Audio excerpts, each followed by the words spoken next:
So we're public, but I want to start well, wait a minute. Let's see, it's 6:25. I'll give a couple of minutes before I start the webinar and let the attendees in. There weren't that many people registered for this meeting tonight.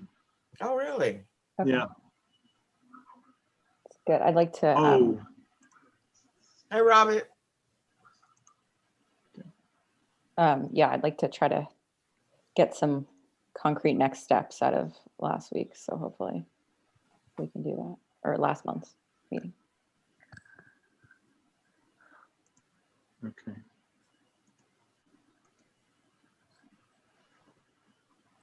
Robert, I've always been impressed by that beautiful color on your wall behind you there. I can never pick out colors that well. That's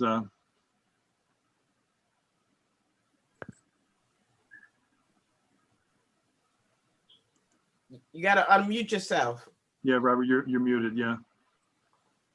That guy was an artist, and you know, you pick your color, but you can't always predict the outcome. Yep.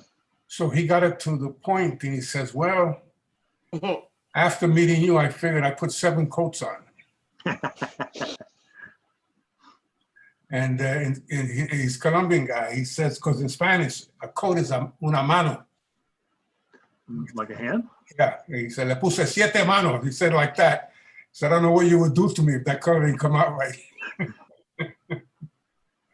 But that's a lot of paint on there. No, it's Nice. makes an impression.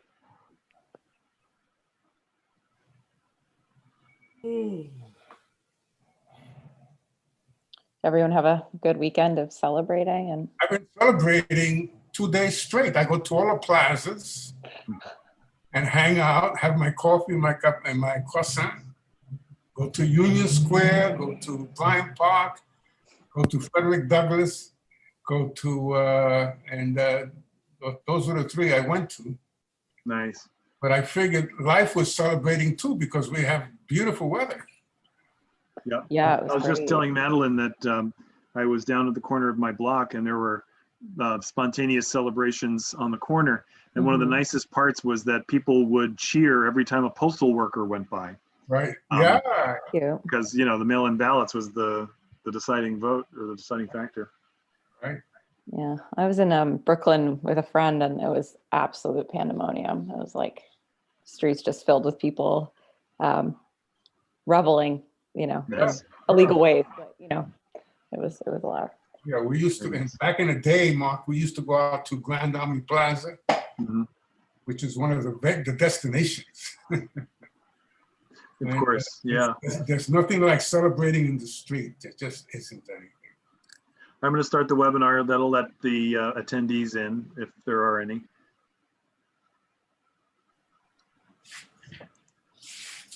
None yet. Who are we missing from the committee? Oh, Ira, Jeanette. Polly. And No. Oh, yeah. Jeanette. Yeah. Jeanette, Susan. Yeah, and I guess Polly. Polly's not officially a member, but she usually comes. But there she is. oh, okay. Okay. We've got to try to publicize things better, I think. These kind of things. I just saw something where Gail sent out something for Community Board 1, wanting everyone to know about it. Right. It's about Governor's Island. Yeah. No, I know, but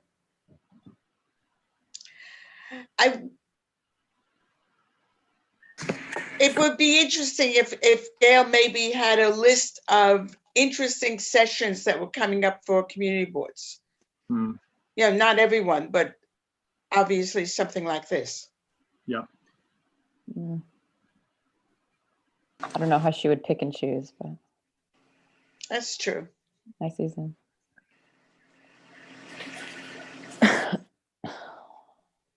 We'll give it a few minutes before we. Well, we need the council member too, don't we? Yeah, I mean, Yes. just, you know, elected officials run on elected official time. So if necessary, we can flip the agenda. So. It's true.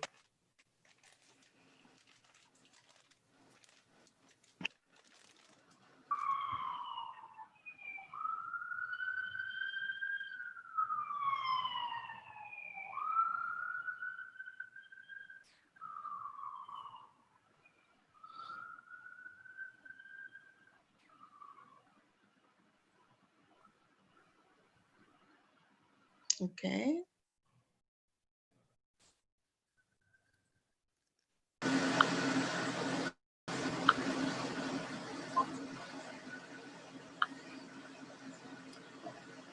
Huh.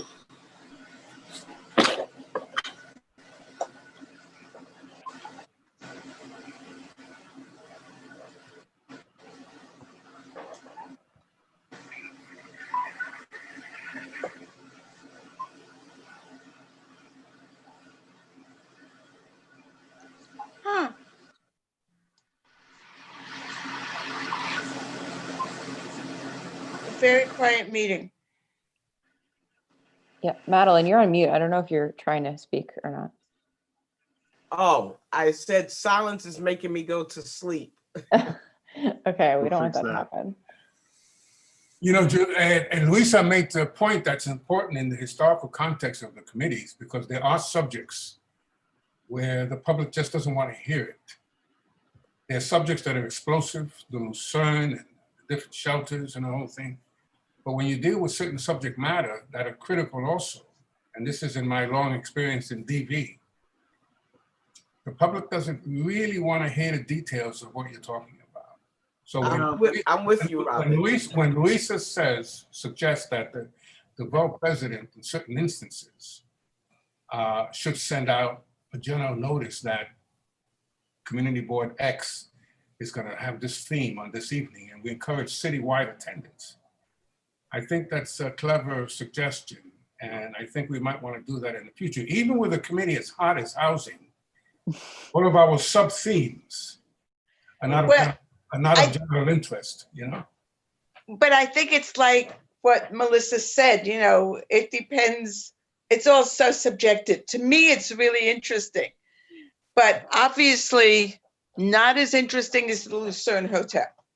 Yeah, but when the borough president sends something out citywide, It does make a difference and more people would be interested in it. and that's what I'm talking about. Yeah. My guest is here. Yeah, hi. Hi, Great. council member. And another council member, wow. Great. Helen also. Lots of Oh, council good. members. Of course I'm here. If my sister Alika's here, I'm here. Hi. Hi, everyone. You guys are in for a treat, but I'm gonna check out there. Well, welcome, council member, to Community Board 7's Housing Committee, and we're so excited for you to join us for a discussion about public housing and some other models we've seen be very successful in other locations, and sort of how that relates to the PACT program in our district. If I can just give you a brief introduction, for those who are less familiar, Councilmember Ampry Samuel represents parts of Brooklyn, including Bed-Stuy, Ocean Hill, Brownsville, East Flatbush, and Crown Heights. She was elected in 2017. She chairs the Committee on Public Housing, which is why she has been so great to agree to come speak to us today. She's actually also a former employee of NYCHA and has worked in the offices of several elected officials prior. And I'll leave it there and kick it over to Madeline if you want to make any additional remarks. Oh yeah, and just housekeeping. If anyone has questions, feel free to put them into the chat. As always, let's keep our chat friendly and positive. And at the end of the meeting, we'll open it up to public comment. But if you have specific comments for the council member or on this topic, you can raise your hand during this agenda item because we want to make sure you get them in while she is with us. So, How are you, council member? Thank you for joining us. Hi, how are you? I'm good. I'm glad to see you here. And I was so impressed with that London webinar that I had to get you here. It sounded like that they were doing great things, and not saying every solved issue can be resolved with what's going on in NYCHA, but I just wanted you to be here to explain how it came about that you went to London and also visiting with us to Cambridge to look at that housing stock. And also, this is just a little, I want you to explain how we could go forward, the comparisons with the PACT and the RAD and all the things we need to go forward, because as I don't know if you may know, we are an advisory board, and we could do resolutions, we could do so much. But if you could guide us in the things that you've done, guide us in the way that we need to go in a direction where NYCHA will listen to us. Okay. Okay. All right. So first, thank you for the invite. And whenever I have an opportunity to speak about public housing, I jump to it because it's so important. And Melissa, when you said introductions, I thought you were talking about introductions to the work that you've all been doing and what you're working on. I didn't think you were talking about my introduction. I'll just jump right into it since it's a conversation, and that's really what I like to do the most. First, I did work at NYCHA. I was a senior advisor there to the EVP of Community Engagement and Partnerships. And that was Sadia Sherman, but prior to Sadia Sherman was Melanie Hart. And that was when, I'm not sure if anyone's familiar with Deidre Gilliard, who used to work at NYCHA and was running community centers. That was before Deidre even left. I knew her well. Yeah. And NYCHA has, I think it's such a shame that they closed down the community centers, and what we see happening across all of the developments across all 5 boroughs with the lack of activities and space for our young people. I think a lot of it has to do with the fact that they closed down the centers and then did those RFPs to community-based organizations, where some of them are amazing, but a lot of them are not connected to the community. So I just wanted to say that. So I did work at NYCHA, but I also worked at before it was Breaking Ground, it was Common Ground, and did a lot of work at Common Ground with organizing of NYCHA residents. And then before that, some years ago, I used to work at Goddard Riverside. And I used to work in one of the developments on 92nd and Columbus and Amsterdam. I can't remember which developments, but we had a outreach team to mentally ill homeless. And our office was in the basement of one of the developments up there. Is that the Hostess or something like that? It was Project Reach Out with Goddard Riverside, and I can't remember the development on the corner. Senate, maybe? And not the Senate, but it was another one. So the Senate was down the street, but it was one of the developments, and that's what the case management services were. I was in Wise Tower. Yes, Okay. yes, exactly. Thanks, Doug. Thanks, Cynthia. Exactly. So this has just been my world and my life for a very long time, and that was in the 90s, before Margarita Lopez actually ran for city council. When she left the Goddard Riverside Project Reach Out team, I replaced her. So that was in the 90s. So anyway, there's a lot happening with public housing, not just in New York, but across the country. And when we speak directly to what's happening at NYCHA, we know that this is 600,000 residents that live in our NYCHA developments, 174,000 apartments, and there's about a $50 billion need for repairs. Right? Under George H.W. Bush and Bill Clinton. So Marcella Nunez Smith. Nobody's listening to CNN or MSNBC right now. Mark, can you mute Roberta? Just the new data when it comes in, and we'll listen. I'm not a co-host. There we go. Thanks. And so there's a realistically a $50 billion need to fix apartments. And we know that NYCHA has had its issues of poor management, piss poor management.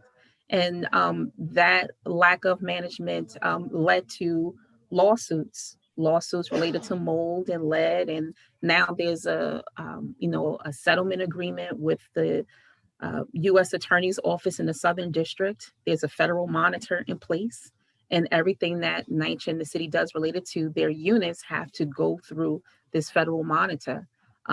They have to provide action plans related to mold, lead, elevators, heat and hot water systems, pest control. They have to come up with a new organizational plan. And that's all going through this federal monitor. So they are in some real, serious times, and that was before COVID hit, right? And I just wanted to put that information out there related to COVID because it's important. For every NYCHA resident that tested positive for COVID, the statistics show that NYCHA residents died at twice the rate of the coronavirus compared to the rest of the city average. And, clearly that's because of the living conditions, but also everything else that's associated with those NYCHA developments. And not just the NYCHA developments, but the communities that surround the NYCHA developments. So when we're talking about, we're going to talk about RAD and everything else, but there's so much more that's happening in NYCHA right now. RAD is just one aspect of it, right? And they're also talking about developing on vacant space, vacant land, empty space, underutilized space, whatever you want to call it. And those are those infill deals. The infill deals were well known during Bloomberg's administration, but when de Blasio came in, it continued. And that's the development of single buildings on a parking lot or on, park grounds, playgrounds, you name it.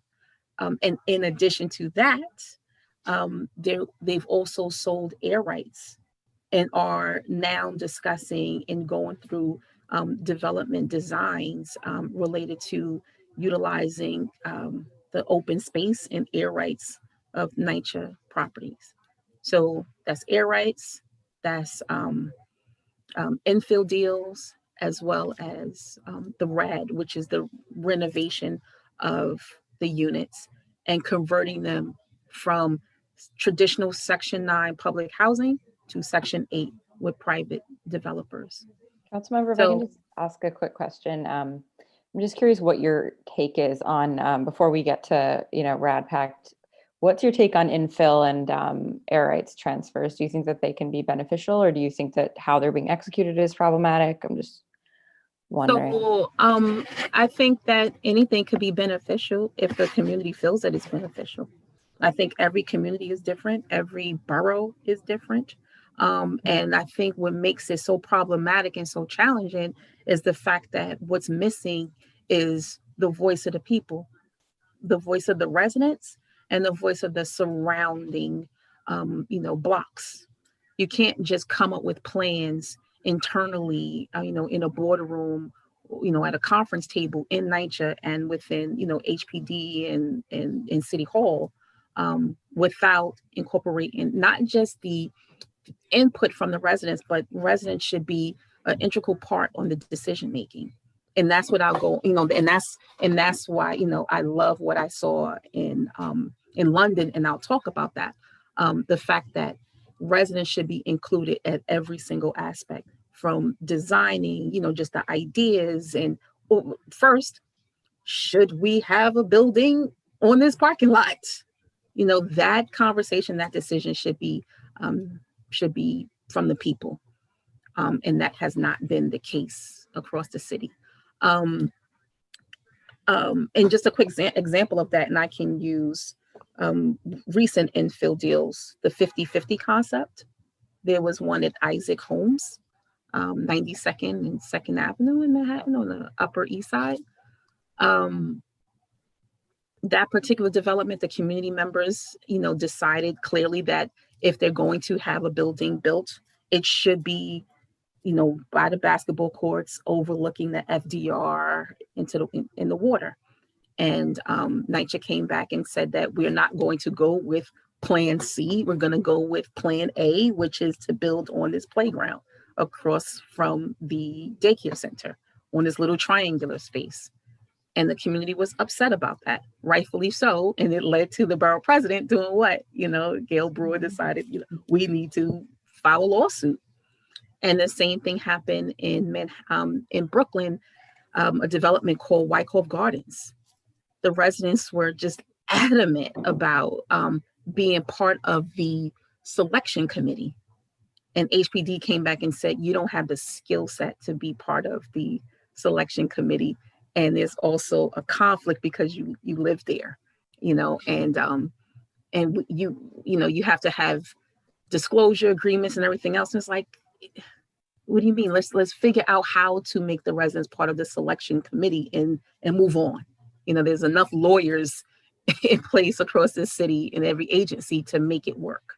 But that was not the priority. They did not want the residents to be a part of. And so, pushback, lawsuits, protests and rallies. And so for me, I think if it makes sense, then, you can move forward with it. In my own personal experiences, I have a development, Van Dyke Houses, and we have 2 infill deals in the middle of Van Dyke Houses on 2 parking lots. And the buildings were all already close, and they don't face the street, they face inward. And so the residents were always looking at each other. Now they're looking at a new shiny building, and the new shiny building is not even for the residents. It's Housing Connect lottery process. And so they're now seeing people from outside the community moving into this brand new, beautiful, shiny building that's not for them. And that's the purpose of them not engaging with the residents, because they feel that if you don't like it, get out.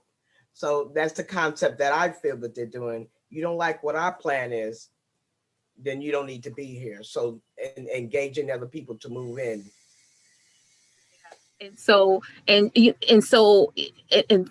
again, I'll talk about this in London. When London, if they're doing an infill deal, they will build a brand new building. And in that particular development where this new building is, they now will relocate the residents from the same development where this new building is into the new building. And then once they fill up the new building, they then will either renovate the building that the residents moved out of. They will either renovate it or they will demolish it and build something new. But the process is the only people that are going into this brand new building are the residents that have lived there for so many years. And that makes sense. And so that's why this conversation is so important to me, and I enjoy having them, because in New York, we will hear the administration say, the administration. I always say that, everyone, just so you know, when I say those people, the administration, I'm talking about the mayor, HPD. They will say that New York is too big to do what these other places are doing. The scale is different. New York has the largest largest public housing across the country, and it's like, okay, well, how about the fact that London has more? London has more people that live in public housing in more units because it's council housing, and they've been doing this for so long, and they are figuring out a way to do it. And so that's no longer the excuse that we're just too big and too large of a city to include the voices of the people, and we have to do it our way. It just doesn't fly anymore, especially now. Yes, Mr. Robert, I'm seeing it. I was like, how? Ironically, what you're describing in London that was the model of NYCHA original developments. I grew up in what you call now Martin Luther King, used to be Stephen Foster, and I also grew up in JWJ. And when the existing housing, a lot of brownstones and that sort of thing, apartment houses, were raised, and the people living there were relocated. When the new project opened, they had first dibs. Anyone who wanted to come back went first.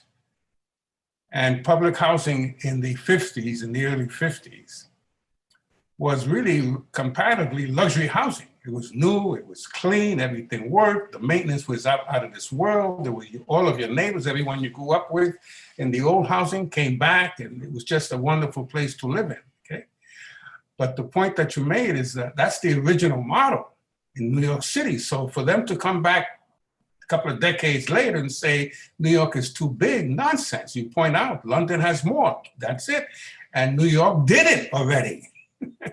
So there really is no excuse for not honoring the legacy of public housing systems for what's on the table now, what's on the planning table now. It's interesting that you say that because, and I think that that's why I'm so passionate about this work. My family lived in what was called the Prospect Market in the 50s, and they had to relocate from their home because they were going to build the NYCHA development, Prospect Plaza and Marcus Garvey houses. And so, and they lived in the tenement buildings. And so they relocated them to Farragut houses, which was already built, which was just built, allowed them to live there. And when they developed Prospect Plaza and Marcus Garvey, they then, contacted my family and said, okay, do you want to return? And it was allowing them, the first opportunity to move back into the community and into the developments that, caused them to be displaced. And so we moved back, my family moved back. And so that was the case, right? And what's interesting about Prospect Plaza is that fast forward to 2005, Prospect Plaza was one of the first NYCHA developments to be demolished under the Hope 6 plan in New York City. So when they started to demolish developments across the country, public housing units across the country, Prospect Plaza in New York City was one of the first. And so a lot of my family members were displaced again. And it took this was 2005, where the buildings were leveled and they redeveloped the area. It took about 10 years. And so the community is just coming back. And so we know what it's like, so there was a model in place, like you said, and they did the right thing.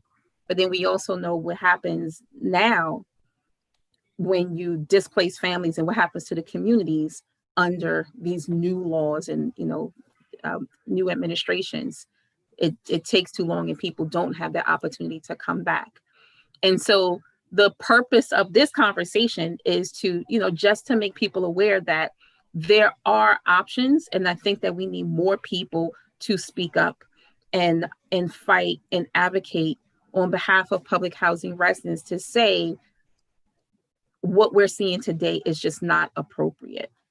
And that if a RAD development, if a conversion development is appropriate in Far Rockaway and the residents love it there, it does not mean that that's what we need, in Jackson houses or, wherever. And so again, that conversation should be with the residents themselves. And also when you think about it, if there's a $50 billion capital repair need, and we have $20 billion that we can actually utilize, clearly that doesn't mean that every single 174,000 units should be converted to Section 8. How about we have a conversation with the residents to find out which ones want to go through the RAD program? Who is interested in not doing that, and they only want their developments to be renovated and still fall under NYCHA? Maybe that's 10%, and they can then utilize the remaining funding that is absolutely available under Section 9. But that's having that conversation, because some residents do not want anything to do with NYCHA. And some people feel more comfortable with making sure that it continues to be traditional public housing because of the tenant rights that follow that, because it's built into the HUD regulations. So some people are comfortable in remaining under NYCHA if management changes. So, but another thing I want to add, what the new chair, Greg Russ, is doing is he has submitted proposals to, again, convert every single unit from Section 9 to Section 8, but also to create something called the Public Housing Trust, the Housing Preservation Trust. And so it would be something very similar to the School Construction Authority, where you have this public trust that is, in a sense, the owner of the developments. and they're the ones that are managing and operating the whole aspect of the Public Housing Authority, but through this public trust. And they would be able to generate money because it's a trust through bonds and everything else, but it's not NYCHA. And so that's something that would require state legislation. And we now have Senator Kavanaugh and Assemblyman Simberwitz introducing legislation in both houses, the Senate and the Assembly. And that's something they're looking to push aggressively moving forward. But when you speak to councilor presidents, when you speak to district councilor presidents, when you speak to the average resident, they don't even know that this is happening. They might have heard of it. Sorry, I just wanted to ask about on that. What are the risks and benefits in terms of like rights of residents? Because it seems a little less clear than with RAD. Mm-hmm. So, and that's the thing. Right now, you have public housing residents have rights under HUD regulations. And, for instance, if you just talk about rent, if you bring home, if you earn $100, then your rent will be $30, right? And that's just what it is. It doesn't matter. It's not a situation where you have to earn a certain amount of money like your affordable housing units, or if you live in Section 8, you have to continue to recertify, and make sure that your Section 8 voucher is together and you're doing what they're supposed to. That's not the case in public housing. Whatever you earn, whatever your income is, your rent is based on that particular income. You can't get thrown out for just anything. There's systems in place, right? That you have to adhere to, and there's HUD regulations that speak directly to that.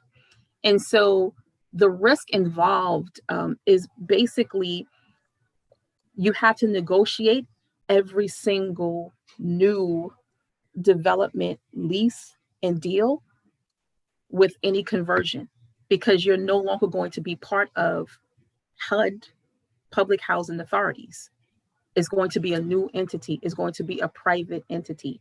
And so we have to make sure that legal services are involved, which they are, but they are, they have the bandwidth and the capacity to help negotiate all of these new leases, across the board. And so with the state, based on the language of the new bills, they are trying to mimic the exact language from HUD. But at the same time, these are legislators who do not live in public housing that are dictating what these laws, what the new language should be, what the rights and protections should be. Did the rights and protections that fell under HUD make sense? Some of them are really archaic, like the exclusionary rules, like the exclusion rules, right? The fact that you might have a loved one that was incarcerated and coming home, but under the language of HUD and NYCHA, they can no longer return home because they have a felony, right? That should be overhauled. So there are so many nuances and so many things that we should be looking at to change, if that is going to be the case, that could be beneficial. But again, the residents are not part of, not even a think tank, not even a brainstorming session. What do you want to see? And so that can be problematic. And right now there's, there's such a lack of trust in government and in systems and in all administrations on the city level, federal level, state level. And until we are able to sit and make sure that the residents are part of the entire process, I don't think anything should move forward. Not now. I think Jeanette's hand has been up. Yes, hi. And so has Mona Lisa's, by the way, just in case you don't see it. Thank you. Yeah, I did. Thank you. This is really wonderful. And I have too many questions and thoughts, but with 50 billion capital needs, I understand the desire to go for a mix of the private sector, the public sector. I'm wondering if the same way that sort of a lot of other sort of major development is going forward these days, if the nonprofit sector might also be a partner in that, so you have the triple of them. I'm also wondering, with the federal oversight, while that was complained, you know, I know the mayor didn't want that and it's been going on, but isn't that in a way forcing the federal's arm to be involved in public housing where otherwise they've totally sort of abandoned it? And hopefully, you know, with the coming administration in Washington or something, we will see some funds. And then the third thought I had was, I mean, I absolutely agree that it's all about resident participation from the start. And it's so hard when you can't, when there's so little trust. But I almost think that I was involved in a lot of community board 197A plans where the community board would do sort of a plan and then propose it to city plan.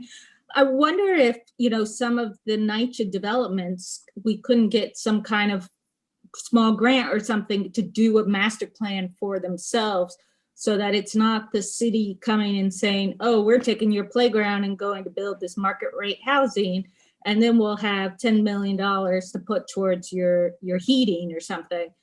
But that there can be some proactive aspects, and I'll stop there. Okay. So when you first started, and I want to apologize. I was listening like, oh, I'll respond. And then you continued and continued and continued. I was like, oh, wait, let me start to write.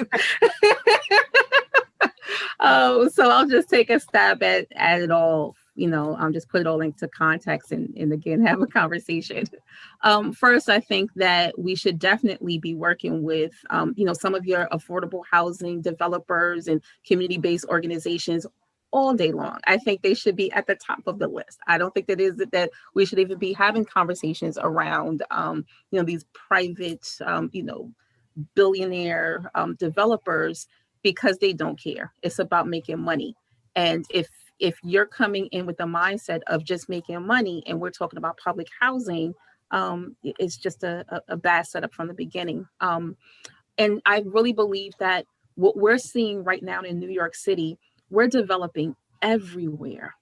And I know personally, I have partnerships with Habitat for Humanity, and I have used my own capital dollars for city council dollars in order to get more units for my Habitat units. And my Habitat units are co-ops.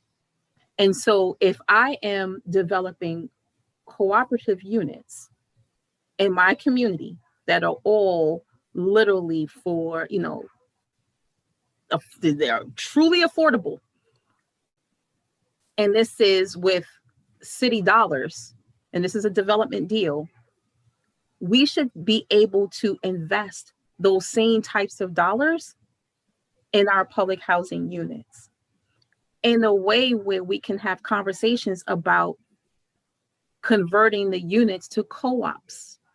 The same way we had those conversations with the Mitchell-Lamas and, you know, back in the day, and we talked about workforce housing, we should be having those same conversations with our unions and with state and you know, local government, and being able to apply capital dollars to renovating our units and have an ownership structure.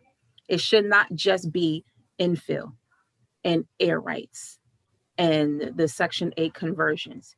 It can also be, remember when we had the TIL program with HPD and we did the HDFCs, we talked about, you know, we worked with helping the tenants renovate their buildings, find, you know, opportunities to be able to get mortgages and funding to renovate, and for them to be able to then own their units. Those models exist. They're still in place. And we are now even having those conversations around third-party transfers and the fight to make sure that these tenants to continue to, you know, be able to own their units and working with them. We should still be able to, we should be looking at the like a variety of structures that are in place and models that are in place in New York City. And so I do not think that we have to look at like wealthy folks to bail us out. Like, that's not the case, because they're not coming to the table with anything. We're giving them money to develop, and then we're giving them these vouchers. So how about we come up with, resident management groups, and the resident management groups partner with, affordable housing developers, and we create those, entities in order to really get us out of the situation that we're in. And those structures are in place. And the resident management groups, that language is already built into the HUD, is part of 964 regulations. We just don't do it because there's been it wasn't prioritized, and there was just no will of the people. There was no push because, face it, we're talking about public housing. And as far as the federal monitor in place, and that being a push for like federal dollars, federal funds,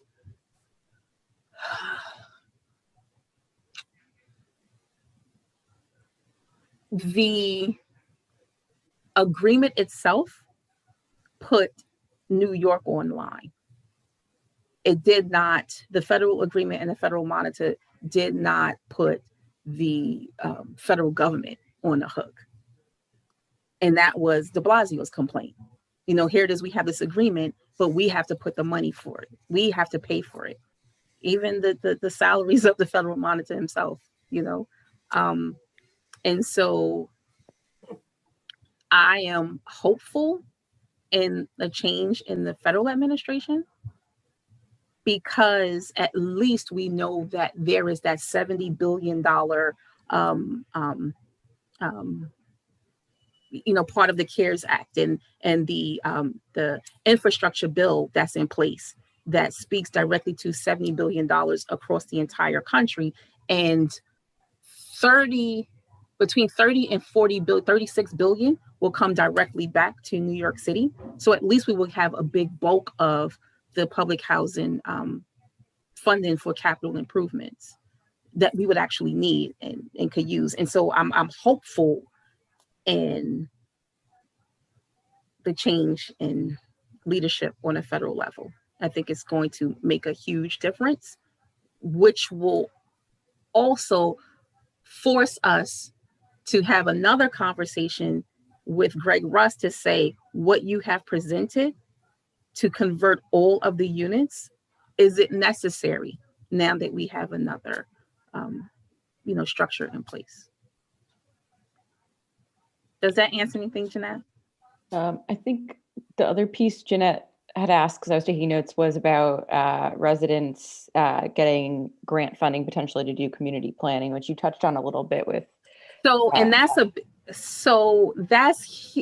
is huge. And that's also part of what they do in London. Reason number 365 of the great things that, come out of other places in public housing. So that's something that we have also suggested, because when you look at what London is doing, the government actually works with the residents and provide them with funding to be able to hire experts. So, the resident leaders, have somebody in place to, help them, like our architect, who will say, this is what your developments, your buildings look like now. This is what they could look like. This is what you should be, fighting for. You have, a financial manager or, an accountant in place that works directly with the resident associations to say, this is what it will cost. And this is what I think, you all can be, looking at and coming up with. This is how much it will cost for, 250 units on this particular site. And it will take 5 years. And so there are experts that will be assigned to the residents that will help them come up with their own plans as well. And that's how they're able to come up with an agreement and really be part of the conversation. But that planning piece of it is huge in the beginning, and that's to get the residents engaged in the planning process, or just the concept of, can you imagine something different in your community? And my thought is, why wait and ask permission? Why not, I don't know, put together a group and get a Ford Foundation or a Rockefeller Brothers or some kind of small grant and take one project, take Queensbridge, take a project and build a master plan that, okay, if you want to build in this playground, we're going to redesign the landscape. And now we have more people on the site. We're going to have this better playground over here.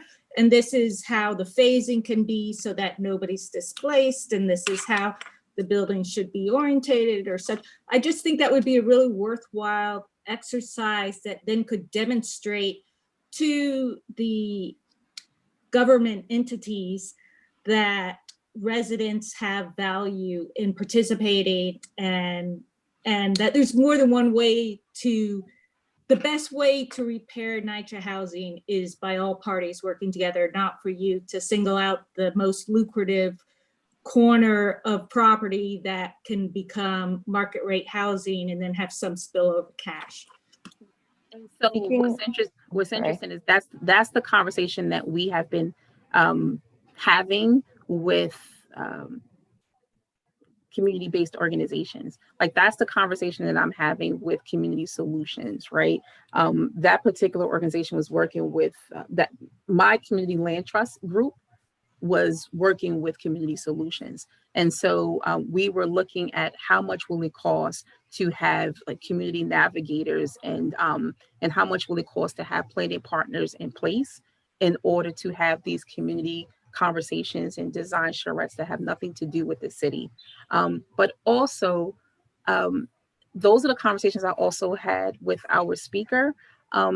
Before COVID and before this conversation, it's when we were discussing the increase in funding for the community boards, like that $40,000 increase with the community boards. And we were hoping that, well, not the collective council, but I know, and I'll speak for the 41st Council District, we were working directly with our land use committee and our housing committees to have that full conversation around being able to hire someone that can directly, have intentional and, focused conversations and meetings around land use and housing development on a community board level, and being able to work with the surrounding public housing developments. Because in my district, I actually have 27 developments. I have the highest concentration of public housing in North America in my council district. And so for me to have a conversation with my community boards, I'm also having conversations. So public housing is clearly included because of, I have so many developments. And so talking about land use and talking about development includes my public housing residents and associations. And so it's working with them and making sure that they have the talent and expertise at all meetings to have a real conversation, that when we are talking about the state legislation, the state legislators submitting a bill about the public trust that is reflective of the residents submitting what they think the bill should include. And when HPD is having their conversations around infill, the residents are saying, this is what we came up with. And so, Okay. Should we call on Mona Lisa? Yeah, sorry, I was just going to say that, speaking of, resident involvement. Yeah. So can we're calling up Mona Lisa. Thank you. Mona Lisa, are you with us? Mona Lisa is one of the TA presidents at the Dome on the Dome project. Mona Lisa, can you unmute? Yes. There Yes. you go. Hi. I really There you felt are. very left out. No, I'm so sorry. We generally call people up when it's time to speak. That's all. There's no disrespect. I'm sorry if it didn't come across Okay, the so right it's way. different, this meeting is different from the last meeting that we had? Yes, it About is. how we're gonna communicate? I think also we're sort of, still figuring out what our best practices should be on Zoom. It's very Well, that's new. like controlling me. I mean, we were good last week. This was one of the things that we spoke about, but that's not what I'm going to talk about now. I guess we Well, can thanks. talk Let's you and I talk some more about that another time. And later. please take We'll advantage talk about it later. thank you. Take advantage of the time with the council member. So again, how is this information that the council person here, what's her name? Alika. Hi, Alika. My name is Hi. and I'm from the Dome Site Development on West 84th Street. I also sit with the Federal 8 here on the Upper West Side. We're a group that we support each other. We have different things going on in our developments, but we're very supportive to each other. We're all from the Upper West Side, and we have represented the Manhattan South of NYCHA as well at one time. Anyway, my thing is, what were you? I know I got in a little bit late. You were talking about the rat and the situation. Am I correct? So we were just having a conversation about just all the different types of ways NYCHA is trying to address the capital repair needs, and that's RAD, that's infill, as well as the selling of air rights. Right. Well, like I was mentioning before, which I'm glad you brought that up. I caught on to quite a few things that I found very interesting that you were talking about. Because at our last meeting, my big concern is that the person that we need to keep responsible about a lot of things not going on is HUD, because of these things that are going in place. I mean, we got these people managing us. We're still we're a federal development here on 84th Street. We were the sister of Wise Towers, and then they put a private management just to oversee the development. We were under the mixed finance and with NYCHA. And they were supposed to be overseeing, whatever management they brought here. We must have had like about 3 or 4 different ones. So our situation is a bit different, but we're still left out in a lot of things because we have elevator problems. We're to the point that we're fixing all the things in our apartment. And one of the things that we were concerned about is, how does HPD step in when you're having so many problems with your direct management, which is under HUD? Can you help us with that information as well? So I'm not really clear on the question per se. Is your development going through? I don't have the list in front of me, but is your development on the list for RAD? No, it's not. And we're not trying to go there. Like I said, we were the sister of Wise, and part of the developments in the area, some are state and some are federal. And I think this is where a lot of the other developments have got caught up on. So you have an issue. You do have, you call 707, and NYCHA maintenance team are the ones that come out and do the repairs, correct? No, actually, they send the private management to do it. So which one does? So who does it? We do call the CCC now because we did complain enough about getting our tickets in. Okay. And so the private developer the private manager that comes in is who? Kraus Management. Okay. All right. So we can have a conversation offline about how they are showing up and what are the exact needs and what are the projections for the future for, that type of entity, that type of structure. Okay. Because we could sit here and talk all night about just, you know, Yes, individual absolutely. issues. Well, I Because just I mean, thought I would bring the concept is the problem is there's been mismanagement, you know, and clearly that's why we're having these conversations now, Yeah, that's right? why, including with Wise and the situation that they're going through, and also with the brownstones over there. Because I lived under the brownstones and I lived under Wise before I moved here. This is one of the newest developments that that exist in this area right now. It opened 24 years ago, going on 25 years. I was the first tenant to move in the building, and I was under the Wasura brownstones then.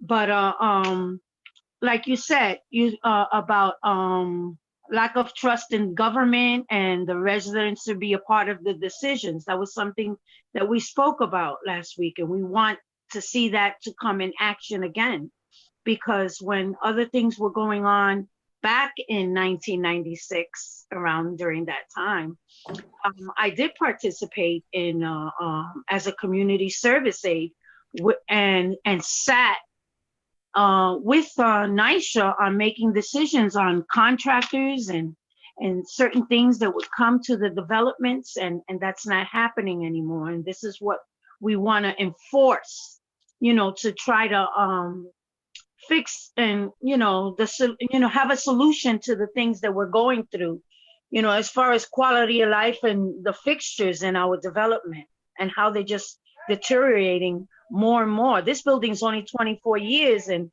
it's horrible. We have plumbing, electrical, elevator problems, rodent problems, mold, mildew, and it goes on and on and on. Council. I think that the key, let me just say this. I think the key part is in all of this is the fact that the days of you know, saying let's force government to do XYZ and the only thing is a complaint are over, right? Because I think you've come to the realization that people just don't care, right? And they are not going to show up and do what they're supposed to do unless it's in the media, unless there's a protest, unless there's a federal agreement and, you know, the federal monitor is forcing things, right? You have to be aggressive. And what Jeanette was talking about a little while ago, when we were talking about the planning piece of it, is now coming to that point of being strategic in organizing and planning what your next steps are going to be, and utilizing this opportunity to present the city, present HPD with some alternatives. Because again, not all developments clearly, Mona Lisa, are the same, right? Everyone is, each development, each community, each borough is unique. And so being able to articulate what the needs are for that particular community, working with the community board, working with even the precinct councils, working with the resident associations for that, even 4-block radius.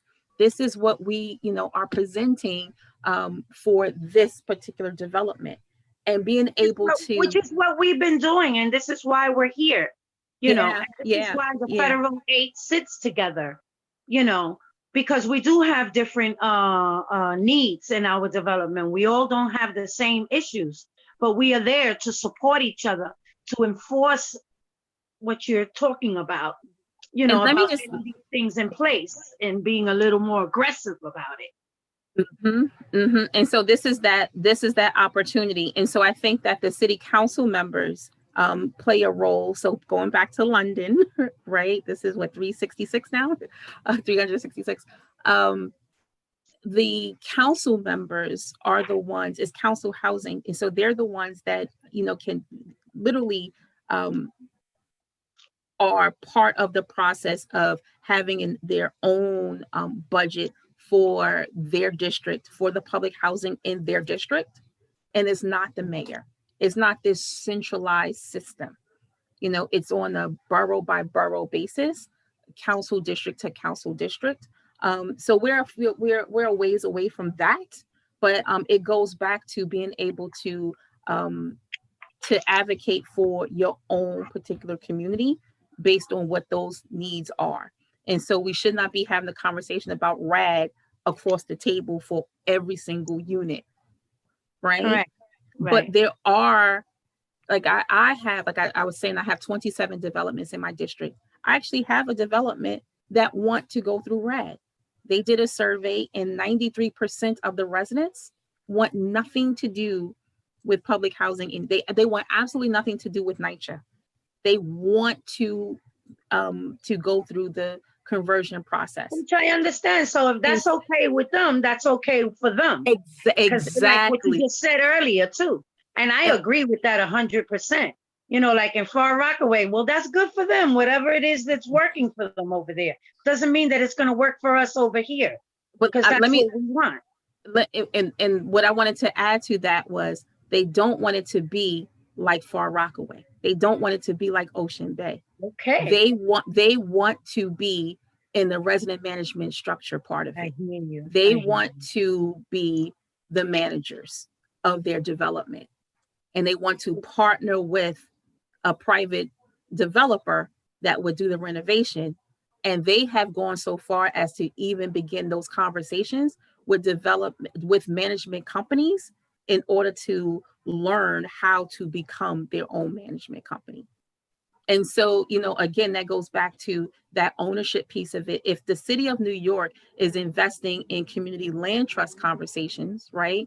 And community land trust, we can also be talking about what does community land trust look like? What does the ownership structure look like in public housing? And that's going back to that conversation around the possibility of co-ops. Is going back to, I said, like I was working with Habitat for co-op units, but I also have Habitat renovated ghost homes in my district where, you know, NYCHA owns private homes.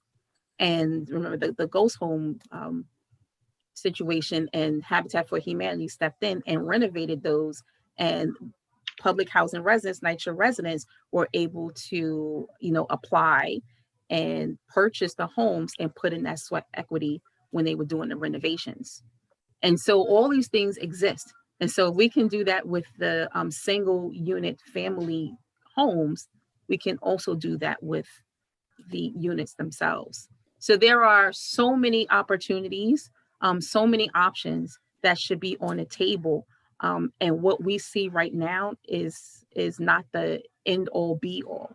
And another thing I wanted to mention about Cambridge, because that came up, we visited Cambridge, Massachusetts, and a different piece of Cambridge was the fact that what we saw with the tri-borough deals here, where the units were converted to Section 8 and the NYCHA workers had to make a decision as to whether they're going to work for the new management company or try to find another job in NYCHA.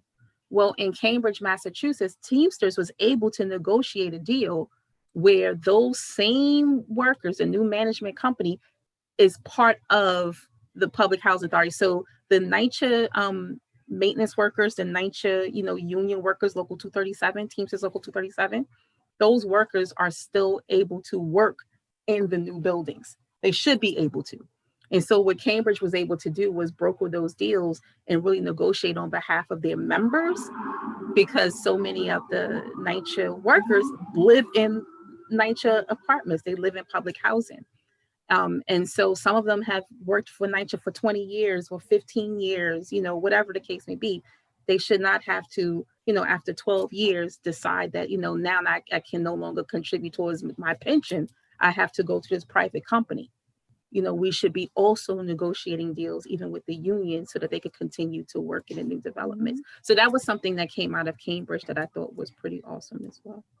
Councilmember, I want to just interrupt for a second. Firstly, to ask, do you have a hard stop at any point that we should be aware of? I mean, I did, but I'm here.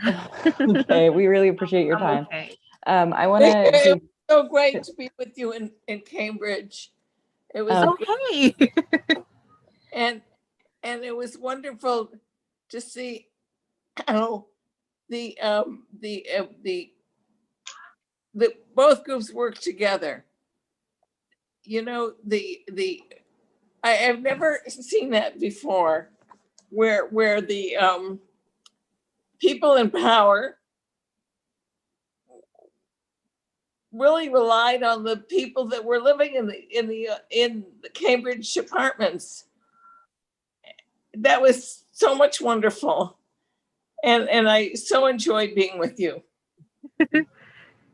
It was very refreshing. Really. Break up this positive reunion. I just want to make sure Cynthia gets a chance to speak, and then Madeline, and then Polly. Just that was the order I saw the hands go up. Cynthia should be able What did to you just say? Here's Cynthia. I don't want to break up this happy reunion. That was a good one, Melissa. Hi, can you hear me? Sure can. Yeah. Okay, so hi, Ms. Samuels. This is my question. I am the TA president of the Brownstones. That's part of the West Side Urban Renewal that's connected with WISE on the Upper West Side. I understand what's happening in London and Cambridge. Unfortunately, New York City is not London or Cambridge. And as long as we have Gregory Russ in office, he is not going to allow us to be a part of the decision-making process. Currently, Wise Towers is undergoing PACT. They are in the middle of signing their new leases. So for the remaining 62,000 units that are not in the Bundle B and will probably be in the Bundle C, how do we get a recognition on the table? I've heard about how we need to have a voice. We could possibly be our own resident management corporations, which we are all in favor of. But as long as you have the current administration, they are never going to allow that. So how do we move forward with that before we get slammed, just like the Bundle B has been slammed? They don't have an opportunity to pull out now. They're already halfway into it. And during COVID, they have had problem after problem and intimidation on top of intimidation because nobody's watching what the current private management is doing.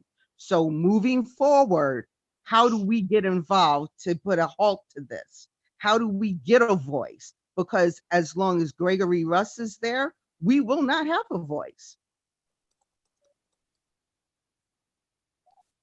I'm gonna first say this: language matters. What you say matters. And you started out by saying, and I had to actually type it while you were saying it because it gave me goosebumps. You said he is not going to allow us. He was. That's not the world that I live in. Hope not. At all. I would hope not, but the mayor brought him in. So there's no but to that, right? There's no but to it. So then why hasn't it happened yet? Why hasn't anyone been able to stop this from going forward and do an alternative as a resident? So I'll say this.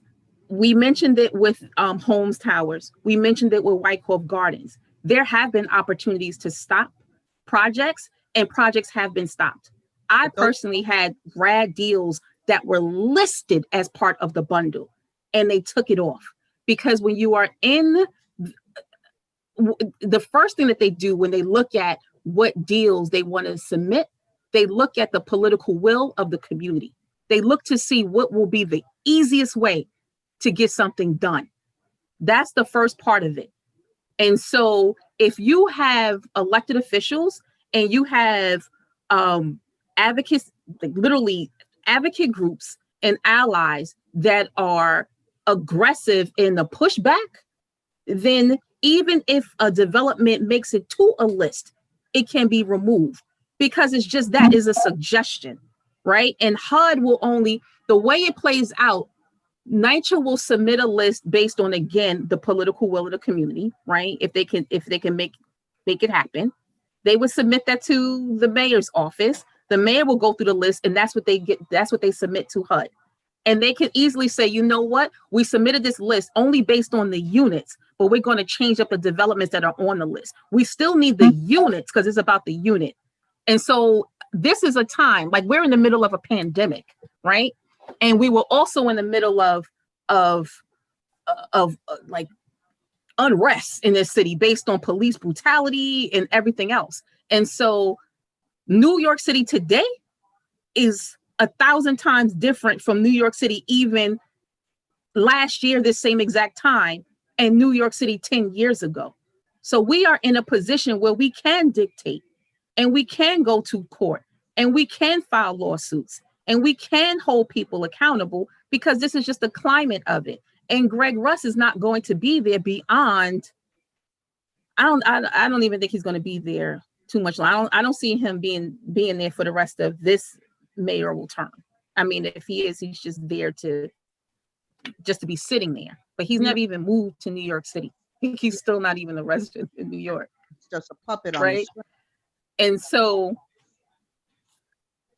I think that that's the reason why we're having these conversations, to come up with plans for residents as to what they want to see done, and work with allies and advocates to push that agenda and have those conversations. I don't know what is happening right now with your congressional member, but I know that I meet with my congressional members, Yvette Clark and Hakeem Jeffries, on a regular basis, and we hold resident association panel discussions and town halls, and speak as a collective voice.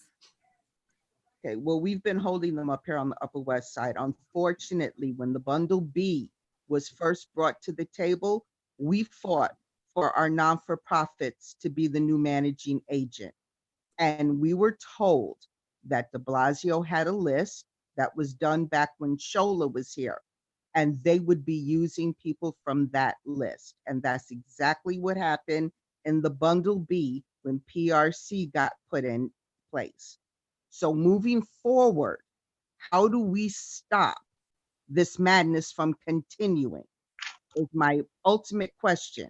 Moving forward, how do we stop it? How do you stop what? How do you stop your developments from being on the list? Or No. how do you stop developments from being on the list, period? How do we stop them from making decisions for us and not listening to our wishes, to what we want, which is resident management corporations? Because right now, we met personally with Greg Russ, and he made it very clear not going to happen in his office. So Greg Russ is still relying on Kavanaugh and Simberwitz to move forward with legislation in order for him to do what he wants to do. And so it's not Greg Russ is a chair of night. Like, he got to ask for stuff. Just because he put something forward, just because he has an idea, doesn't mean that that's going to happen. Right? The same way that Shola got ousted, because he is like, I don't have conversations with Kavanaugh, tell him what you want to see, have conversations with Simberwitz, have conversations with like I just said, the process now is a state legislation, right? That's on the table for the trust. In order for them to be able to move forward with the rest of these units, they have to do that through the state. And so we are having those conversations with the state electeds, and not just Kavanaugh and Simberwitz, but also the speaker of the state assembly, who's Carl Hastie, who is, have to, again, mobilize and organize the members to even agree to pass this piece of legislation. And then you have the most progressive, senators going right now into the state. And so this is not.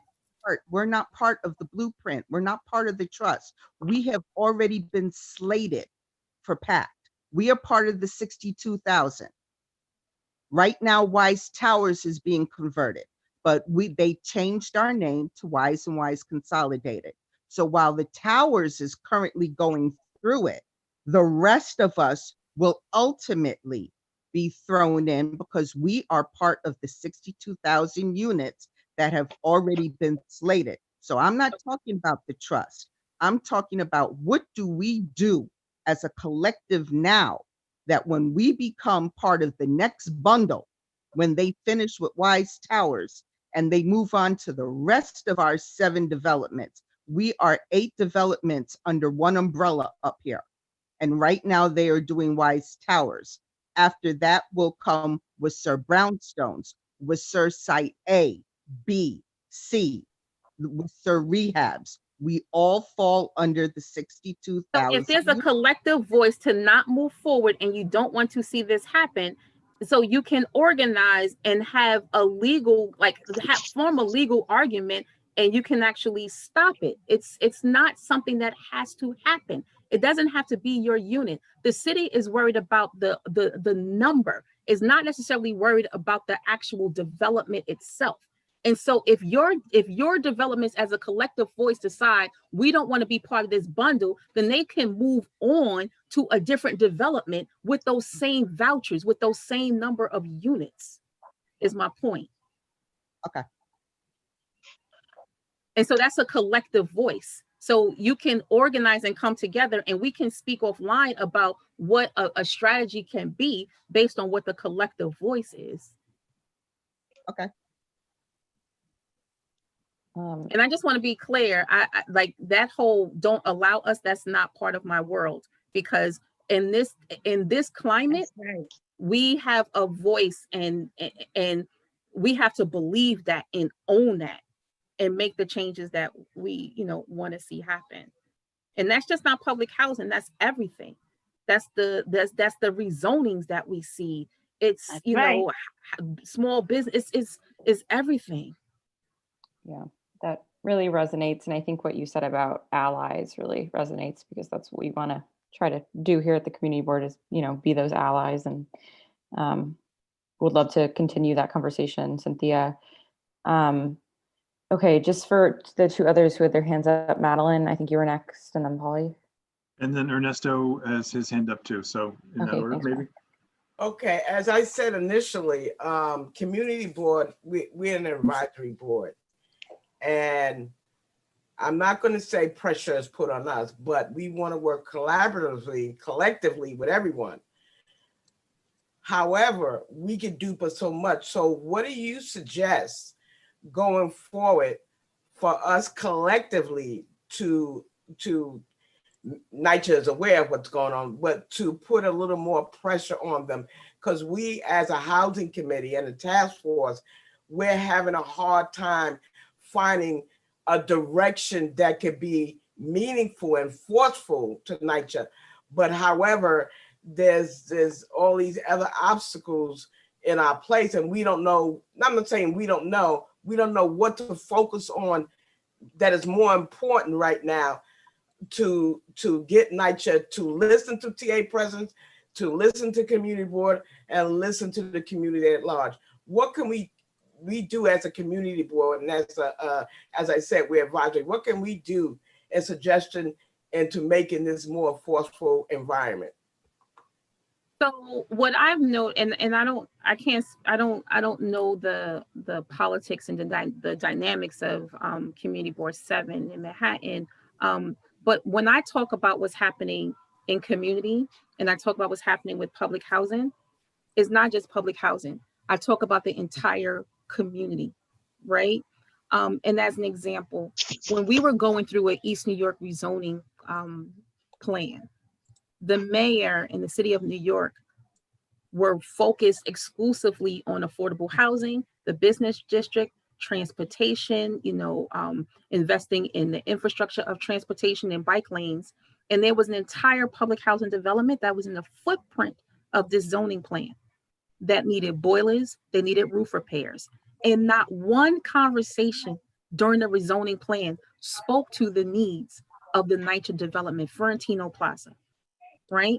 And so it was organizing and working directly with the advocates and like the Cypress Development, the Cypress Hill, Development Corporation, the LDCs and East New York Development Coalitions, just working with our advocates and our allies, and Community Board 5 and Community Board 16, the housing committees and the land use committees, to say, we have to force them to include the public housing footprint in this rezoning plan. So if they're making investments around the entire community, they need to definitely start to, make investments and repair the developments, right?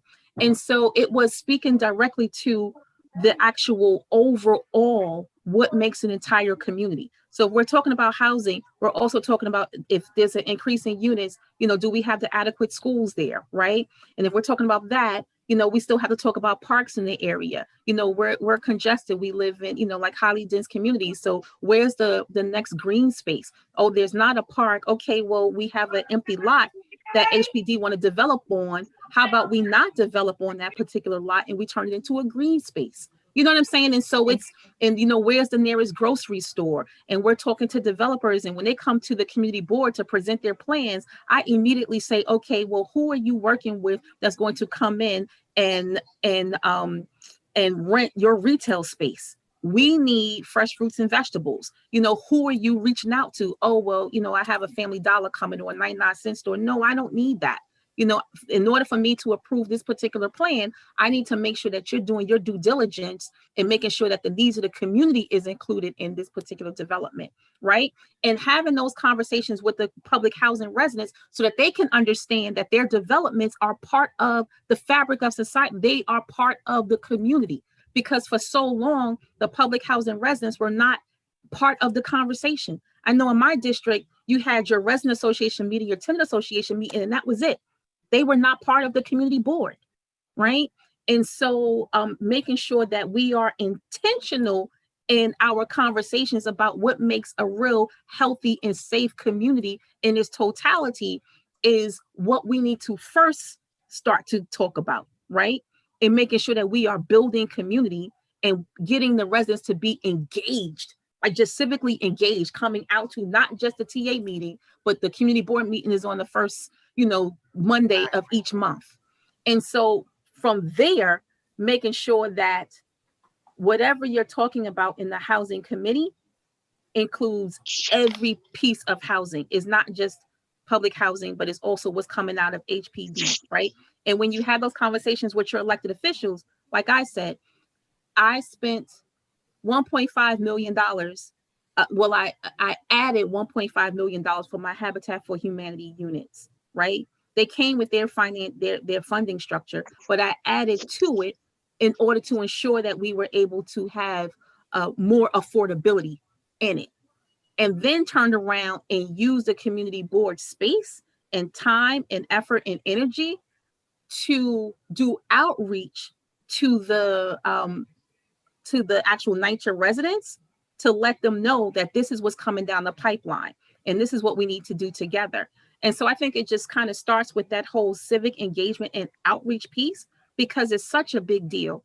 And once you have people that feel like they are part of the conversation and now they are invested in the conversation, then you can, start to have those planning sessions and holding and getting funding and from your elected officials to even help with financing attorneys, right? I have an attorney on board that's exclusively for housing for this. That comes out of my budget. Well, we met with community board 10, 12, and I think 11 and 9. We've had several meetings to discuss their housing committee or their public housing stock. And we were getting some headway, but the pandemic, it just threw us off. And I think we need to get back with that so all of the community boards would be on the same page, whereas all development in the whole city will be involved in this. I think it is a stronger figure to the mayor or whoever we're going to have to deal with later on. Now, my last question, and Polly, you could go. With the new administration, I know this is going to be a hard question to answer. Is anybody going to be advocating to them to put more funding in public housing? I know some people don't want the government to be in NYCHA affairs, but we're at a time where it's a crisis and we need some assistance. And I just feel in the past that many elected officials haven't advocated for us enough. So will there be somebody talking to the federal government once they're in place? So the conversation starts before they're in place, right? Mm-hmm. That's happening now, right? And when I talked about the infrastructure bill that's coming out of Congress, that's a real bill, right? That's a real $70 billion request. And the reason why it was we didn't see it happening is because of the current climate, the current administration. And now that we see a change in the administration, I do believe that that's something that's going to move forward, because it's already something that Congress, approved of and, have been pushing for. And that is the funding that we need. And so when we talk about like what Greg Russ has proposed, I've even had the conversation with Greg to say, well, if this money comes through from the federal government, then, your plan is not even necessary, because it can speak directly to the needs of, a huge piece of the NYCHA housing stock. And so the ones that do want to, transfer to Section 8, convert to Section 8, you can have those conversations with them, because we're talking about a smaller, population. So I do have hope in what we're seeing. And I know I have conversations all the time with the Democratic Conference chair, Hakeem Jeffries. And, this is something that is at the forefront. I've heard Carolyn speak about it. I heard Nita Velasquez speak about, like, it was just difficult in this particular climate with this administration. That sounds good. That's hopeful. Keep hope alive. Keep hope alive. So we have Polly with her hand up, and then we have Ernesto who had his hand up. Do you want to go there, Melissa? Yeah, thank you, Mark. Polly? Yeah, okay. So first of all, I want to say thank you so much for sharing so much information and answering so many questions. I'm going to make mine brief, because I know that, the meeting has kind of been pretty lengthy. What piqued my interest is when you spoke about London and about the council over there having a funding stream to help develop the projects over there. Is your office thinking about doing that here, duplicating that same model, maybe, where you would get funding from the city to maybe plan some development in partnership with NYCHA residents and leaders? So I'm not shy about that at all. I am very, very, very supportive in looking at my district as a possible pilot program, because there's been so much pushback across the city, and we can't do that, we can't do that. And I said, well, let's just see what we can do. So I would love to be able to use London as a model in my district, because I see where we got it wrong. Like I said, we've had NYCHA developments demolished in my district, Prospect Plaza. I have 2 infill deals sitting in the middle of Van Dyke houses, which is absurd. So we've gotten it wrong so many times. And so now we have to figure out ways to do something the right way. And so you just got to try it.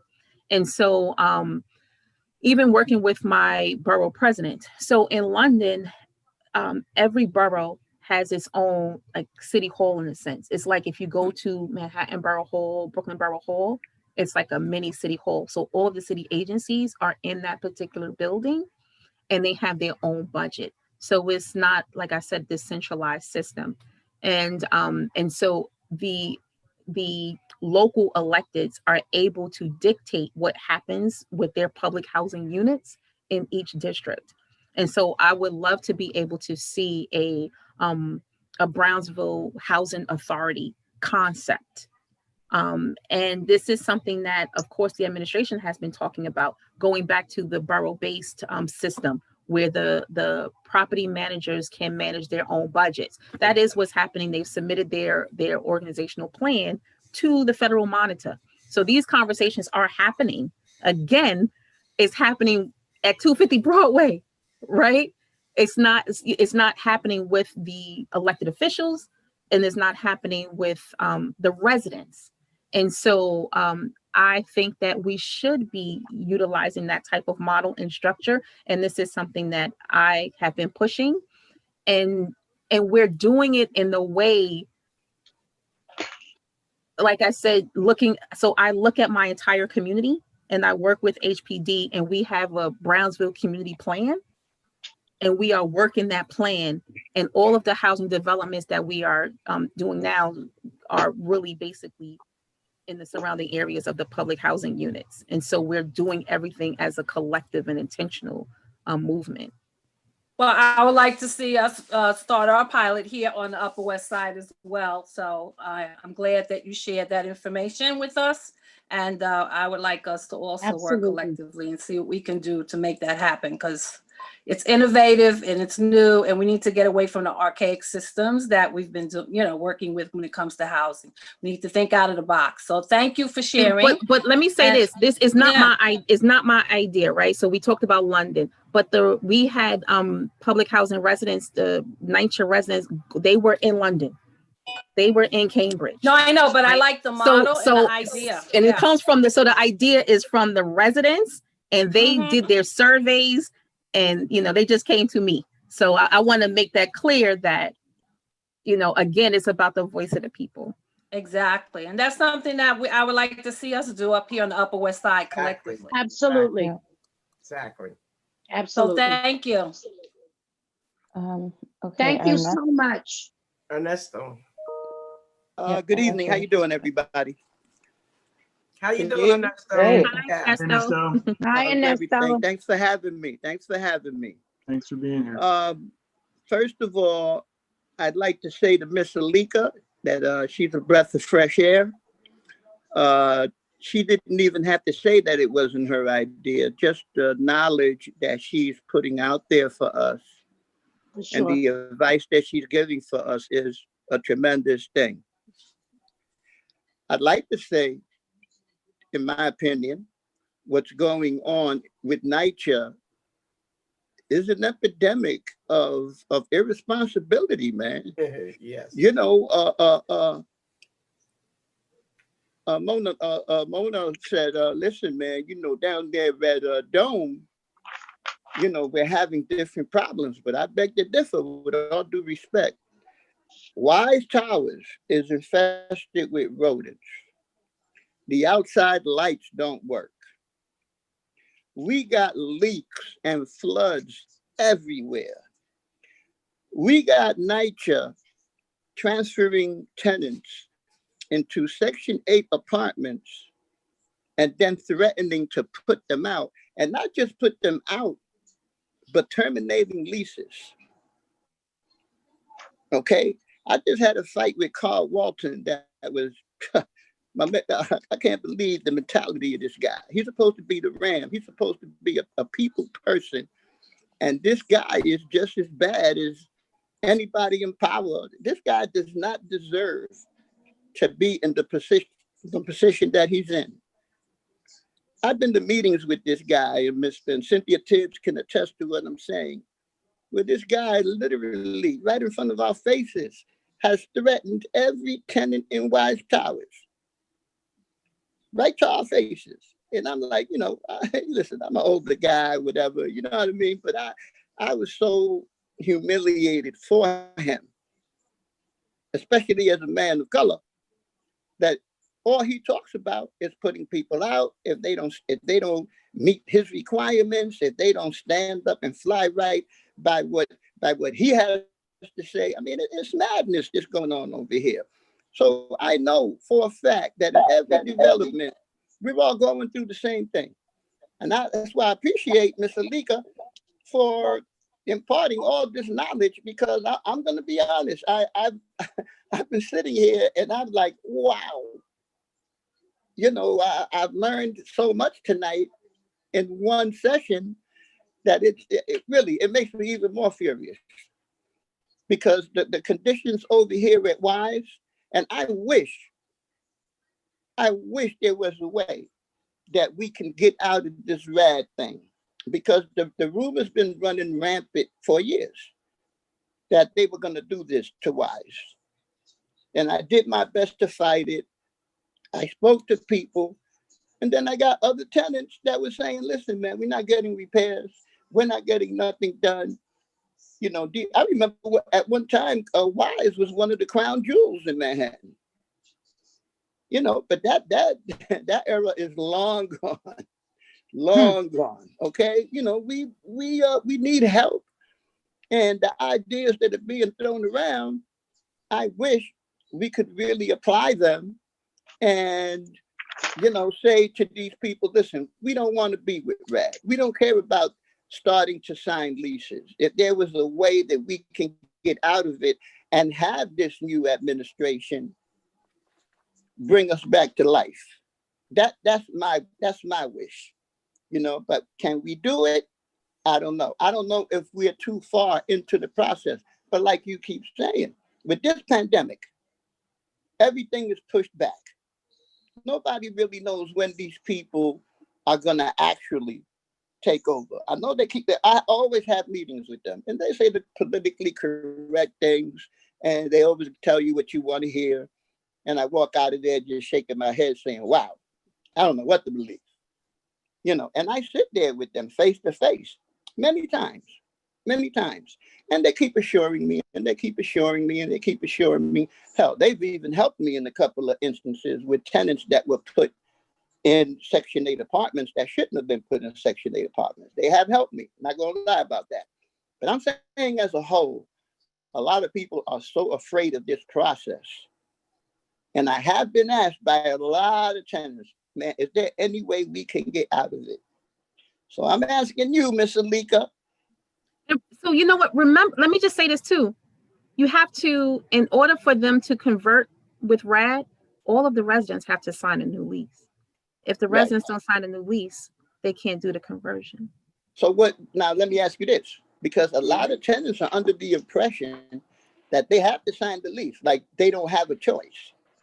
I personally tell them, I can't tell you what to do, but I'm never going to tell you you don't have a choice. But the intimidation, you know, they use a very subtle intimidation. Like they don't tell you straight up, hey, if you don't sign the lease, you're out. You know, they're not ever going to say that.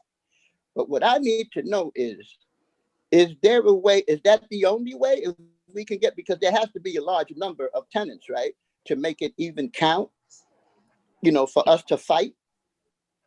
Like I always say, you know, if it's the people, it's the collective voice.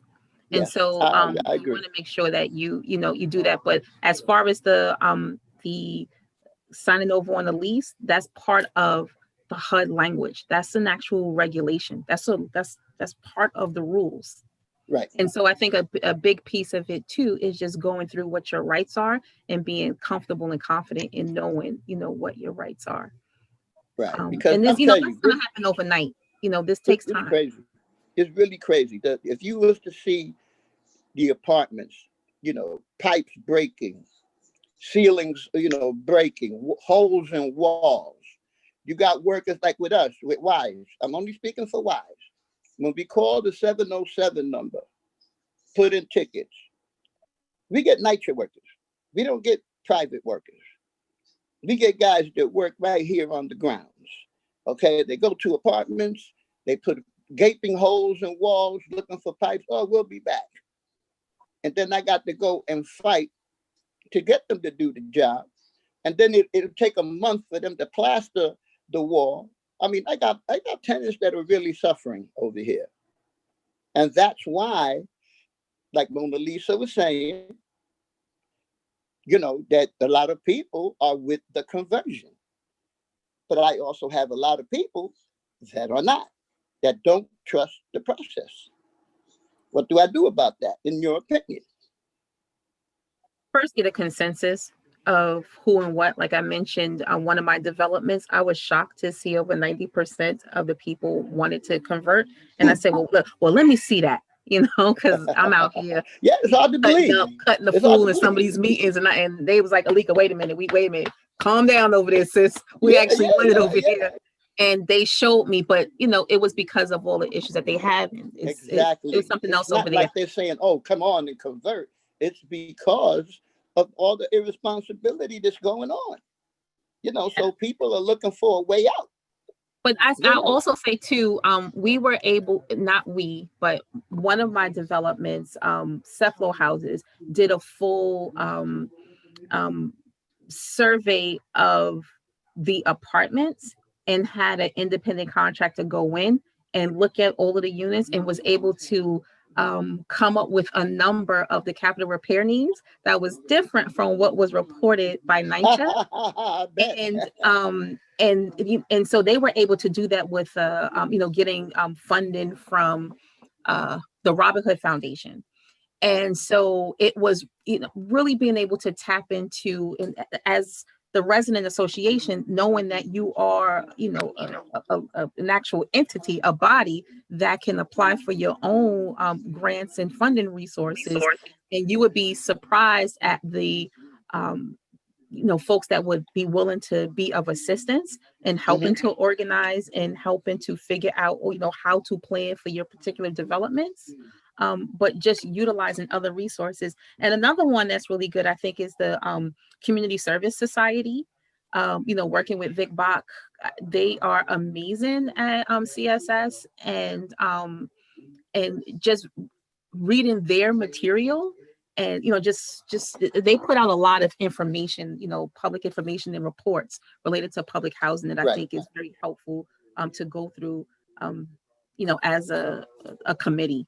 To even articulate, what it is you would like to see, and just kind of get some ideas. Yeah, well. we love Can I say one more thing, Melissa, before just one. As far as the community board, right?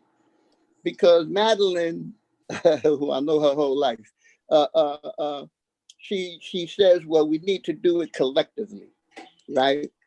And my question is, well, that's a great statement to make.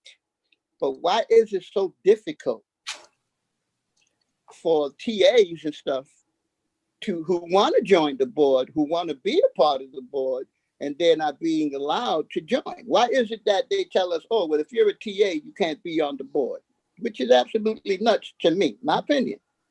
Well, my opinion. Can I take that one, Ernesto? Absolutely, Mr. Diller, please.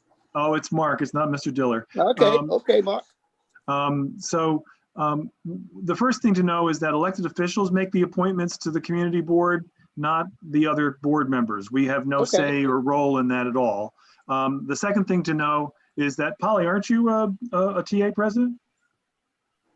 Yeah, so there's no rule that I know of that says that a TA president can't be on the board. It's just up to what the elected officials decide is the right person to be joining the board. And we would welcome anybody and everybody that we can get, especially from public housing, with firsthand knowledge. So thanks for that. I'm telling you, there are a lot of people that we're talking to tonight that have a lot to bring to the table.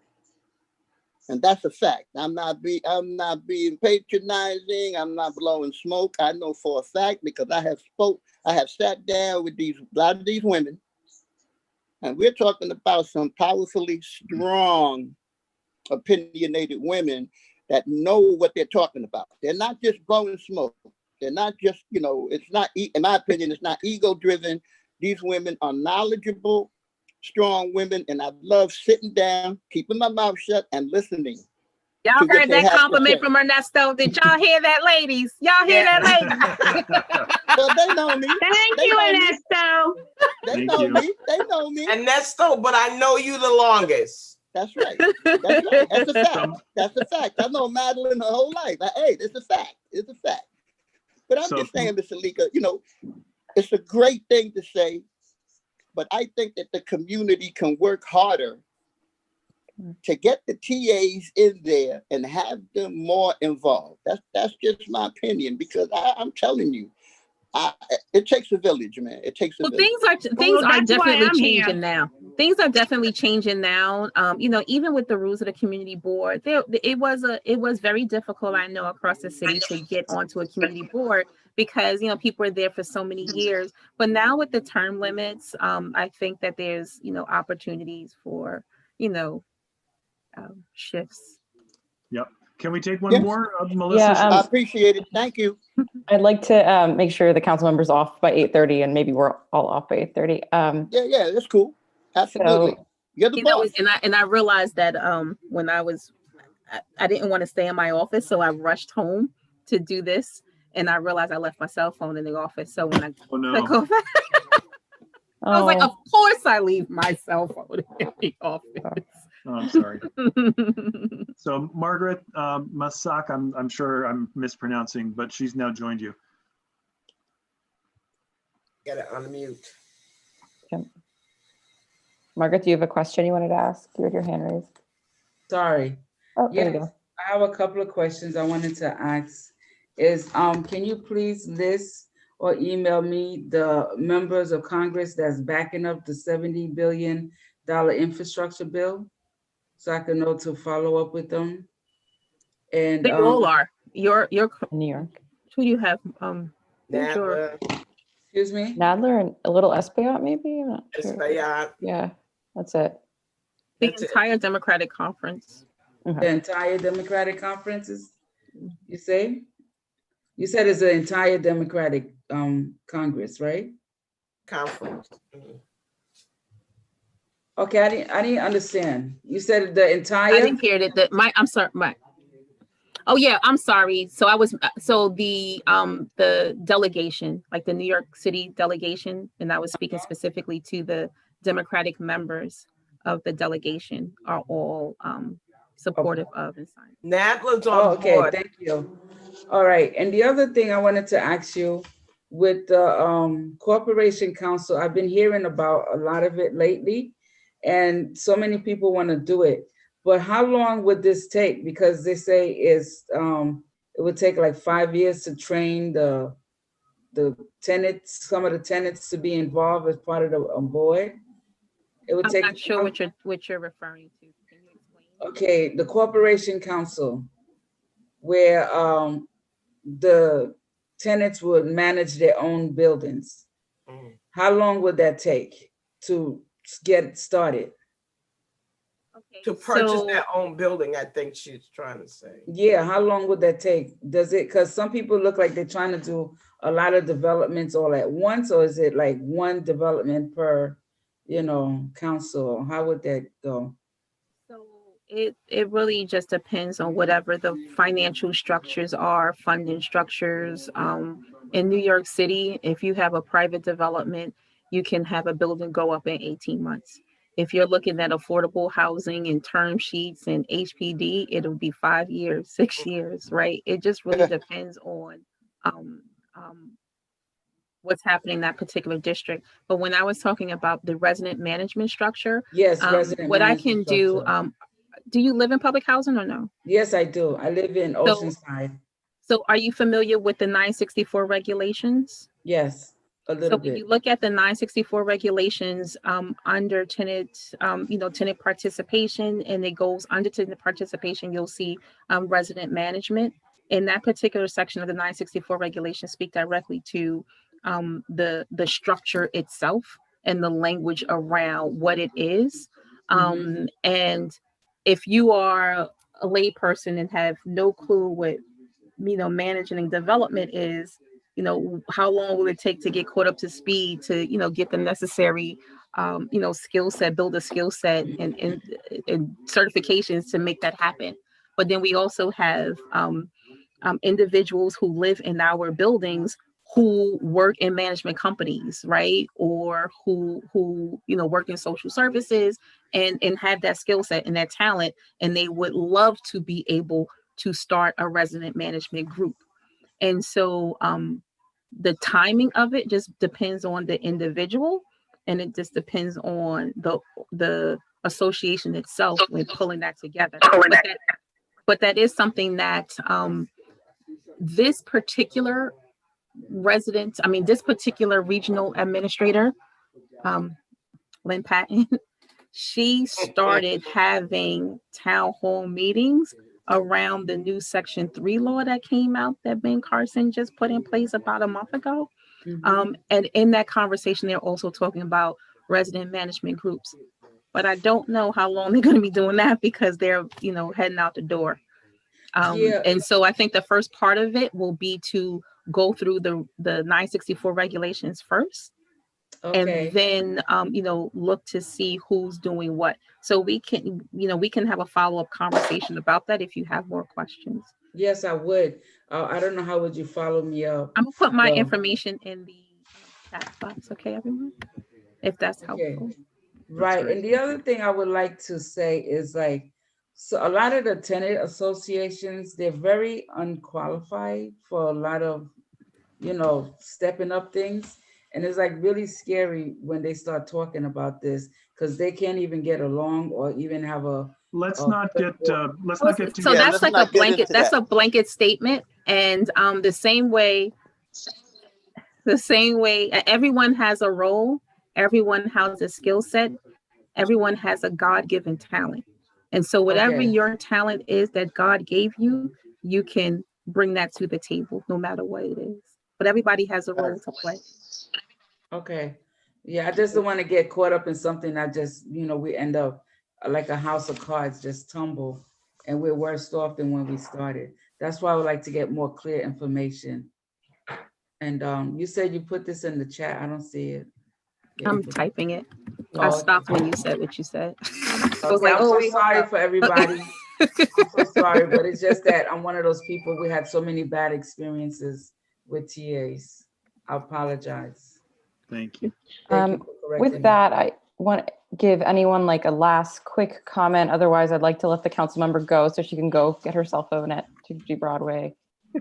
Madeline, do you want to just say a concluding statement and then we'll let her off the hook? I just would like to thank you, council member, for coming. So long I have admired your work, watching your work, and been trying to get you here. So they can hear what the different experiences in different countries or even different cities are experiencing, that we could be on the right track. And now we have a new administration, hopefully that happens. So again, thank you for joining us.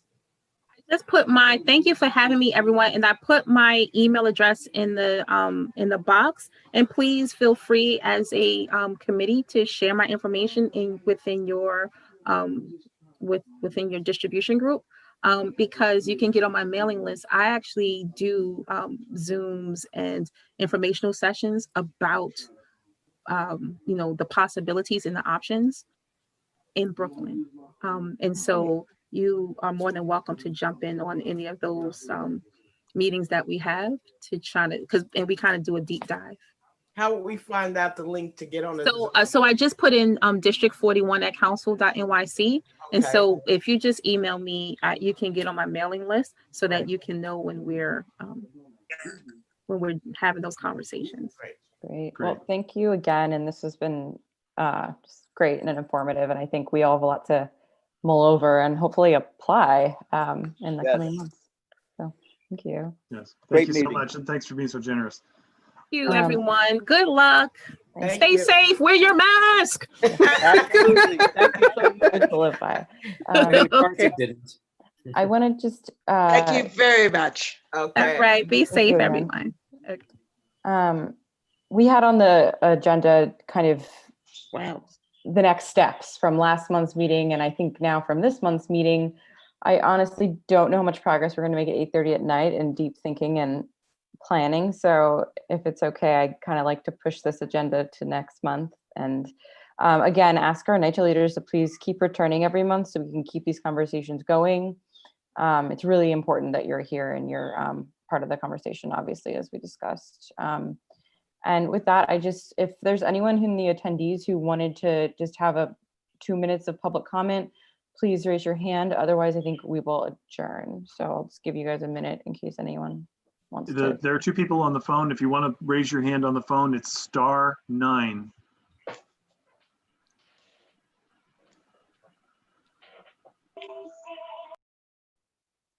Okay, going once, going twice. I think it's time to say goodnight. Okay. Louisa, are you raising your hand or saying goodbye? No, I'm raising my hand. Oh, okay. Yes, sorry. Okay. So I thought she was amazing. And has a very interesting new way of looking at things. And it really kind of circles back to tenant involvement. And it seems to me that is something that we have to focus on also. How do we get tenants involved in so we know what the issues are? I mean, we're just standing back and kind of looking at it, and she was offering fresh ways things. Yep.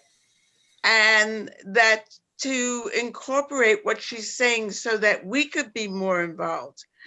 The idea of putting the British borough system, the London borough system in New York City, I mean, it doesn't seem possible, but she doesn't say no to things. It's very interesting. And so I really would like us all to think about this, and we would talk again next month, but how is everything set up so that you can get more people involved? Because I think one of the problems is that people don't get involved, and the situation is so bad and so dire that people just get disgusted and step back, and all you have is a great deal of unhappiness and no moving forward. So we should think about this a lot. I agree. Yeah, good words to end on, and I completely agree, and I think that's what we need to focus on next month. And I thought she was amazing. Yes. Oh yeah. Okay. All right. She was. Yes, she was. Anyone else? Yeah. Any other? All right. I would like to say something. Oh, sure. Sorry, I never know if you're waving or. Yeah. Well, that's why we're here, and that's why we're showing up, the federal aid, and to get more people to participate in these meetings, and for us to represent them, because like there's only so many that's going to come out, but we will be that voice, and we will be there every month to express everything that the residents are going through, what we would like to see, and what we can stop. And one of the things that she said that I've always said this, and Polly, you know this, because I've had NYCHA come in this development and tell me, oh, you got to do this and you got to do that if you want to be heard. I don't need NYCHA to back me up to be heard. I got a voice. And as long as I'm participating, that's what we got to remind people. You got to be in it to win it, right? So you as long as you're doing something and you're giving your voice, you're gonna be heard. You don't need that name NYCHA to be heard. And that's why we're gonna continue to do what we do, and we're gonna have people like you beside us, and we're looking so forward every time to sit and discuss these things and create the solutions and resolve things that are coming up. Mona Lisa, I have a question. Yes. Have there ever been tenant strikes? Oh yeah. We're about to talking about that in our own development now. You could put your money in an escrow. Don't worry about it. You know what I'm saying? Right.